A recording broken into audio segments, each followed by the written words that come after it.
For years now, Ducati have been trying to make sensible bikes, but the Italian flair and their racing pedigree always got in the way. First, there was the Hypermotard, which to this day I haven't figured out what that bike wants to be.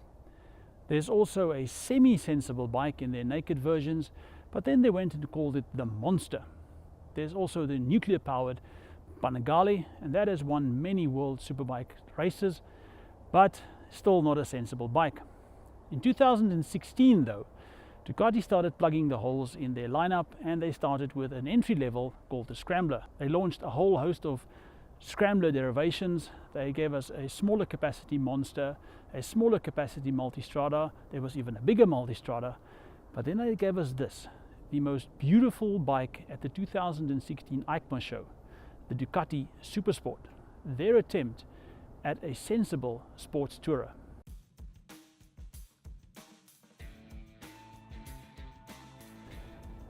This bike has the engine of the Hypermotard, it has the frame of the Monster, and they dressed it in a Panigale suit.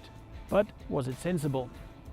Well, for that they raised the handlebars, they also moved the foot pegs forward, and that was supposed to prop you up into a more upright position, but the seating position, although comfortable, is still more to the sporty side of touring.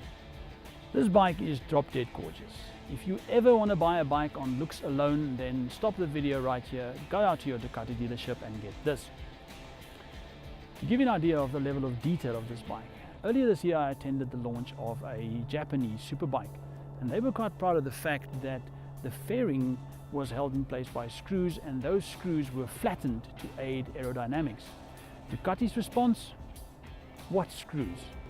There are two models in this range. There's the base Supersport, and then there's this, the Supersport S.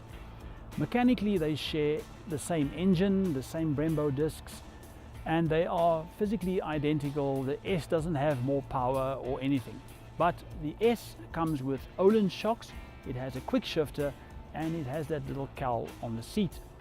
The other thing it does have is that the S is also available in white.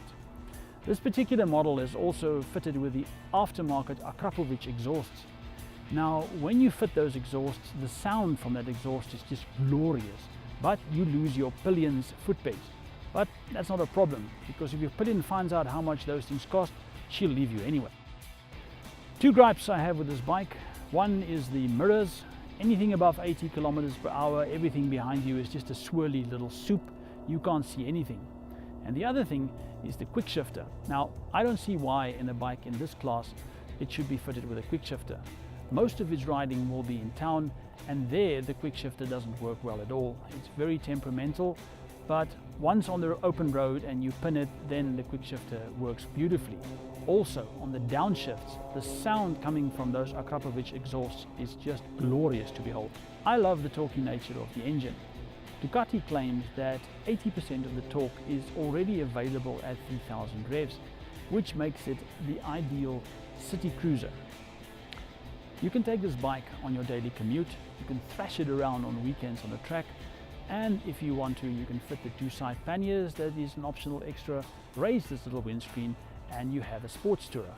This is the type of bike that you don't buy because of fuel consumption or weight or wheelbase. This is the type of bike that you buy with your heart.